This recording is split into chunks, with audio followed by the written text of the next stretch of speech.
le Flash Info. Le nombre de demandeurs d'emploi a augmenté dans la Manche. En février 2014, dans le département, 19 878 personnes étaient inscrites à Pôle emploi en catégorie A, soit une hausse de 0,5% par rapport à fin janvier 2014. Sur un an, il est en augmentation de 4,5%. Concernant l'ensemble de la région Basse-Normandie, le nombre de demandeurs d'emploi est en augmentation de 0,8%.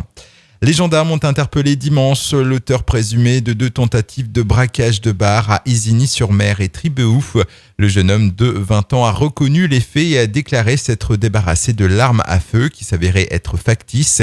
Les enquêteurs vont maintenant chercher à déterminer si d'autres complicités sont intervenues dans cette affaire. Le jeune homme a quant à lui été placé en détention provisoire. Une affaire de vengeance entre une Tour-la-Villaise et sa belle-mère au tribunal de Cherbourg. Cette femme de 41 ans soutirait de l'argent directement sur le compte de la mère de son mari. Le principe est simple, elle téléphonait à la banque de sa belle-mère en se faisant passer pour cette dernière et demandait de verser de l'argent sur son propre compte.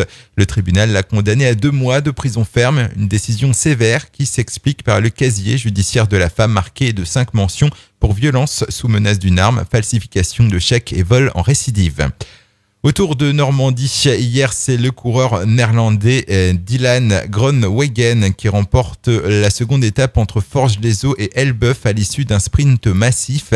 Cette étape aura aussi été marquée par une longue échappée à 3 de 108 km, puis reprise à 11 km du but. Le général Thomas Mose conserve le maillot jaune et aujourd'hui retour en Basse-Normandie pour 162 km entre Elbeuf et Argentan.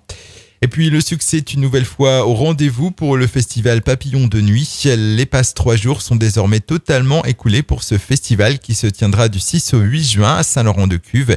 Il ne reste donc plus qu'à la vente que les passes 2 jours et les billets journaliers.